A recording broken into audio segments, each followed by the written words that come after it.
To Showdown 36, and it is Port Adelaide up against Adelaide, of course, Saturday afternoon, 4:40 p.m. at Adelaide Oval. We get a look at it. Jono, let's have a look at the Port Adelaide side and what could be.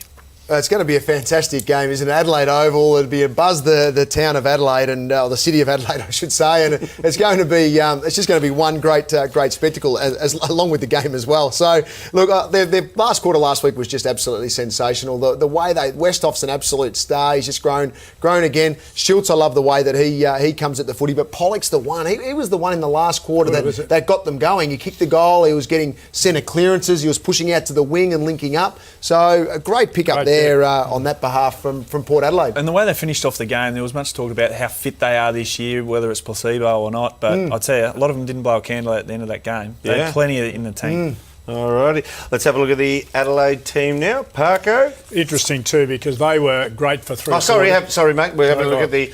I jumped the gun there. Let's have a look at this Adelaide venue as it's grown over the last couple of years. And Doom, they've been able to keep that lovely space on the northeast corner up there. It's a beautiful ground with all the amenities. I was there for a function the other night. Fantastic. Let's straight into the team now, Parko. Well, yeah, I thought Adelaide, and I thought it was one of the best games of football I've seen in years, was the Geelong-Adelaide game down there, and they matched it, played really good football, even got the first and the last quarter, and then got absolutely smashed. And I think Port Adelaide would like that in a sense that they've been the best last quarter team in the last two seasons.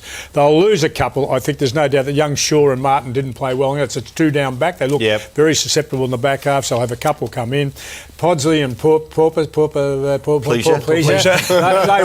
The two P's were well. Terrible, isn't it? Well, they were well by, weren't they? Neither were able to contribute in a real sense. They won't go out because they need them actually to kick goals. I think Adelaide are still looking pretty good. They'd be terribly disappointed in their back half. I thought their back half was ordinary. Yes, when I said you're such a coach, just quickly, Yabby couldn't get a few notes. Johnny Gastev, he used to call him Johnny Gastove. who was your one you used to always get wrong? Groenewegan. I couldn't get Groenewegan. Jono, all yours. Speaking of their defenders, I want you to have a look at this piece of vision, Parko, and just give me your thoughts for this week's game. It is focused on Ben Rutten. There's a couple of examples here, and look, this one here, he's got good position against Mitch Brown, but in the end, it's just a critical fumble, and Gerard Healy was big on this during the game, calling it the fumble file. On the back of that, but it's not so much that, because you may make a fumble and a mistake every now and then. This is the one from me, and you see the top of screen there, and you see just how long it takes Rutten to turn around. Brown is gone, and he ends up kicking the goal from outside 50. And the reason I bring it up, because this week he may get Butcher, but if he gets Schultz or he gets Westhoff at any time, you'll see them getting on their bike. So I know that Rutten will respond because he's a proud performer and he's an excellent player for Adelaide, but I'm looking closely at him this week. Butcher. Oh, Butcher. Yep. Butcher it is. Start at your end, Dico. Who are you going for? I'm actually going Port Adelaide, Doom. Yep. So am I. So am I. Oh, clean sweep. All right. Oh, danger.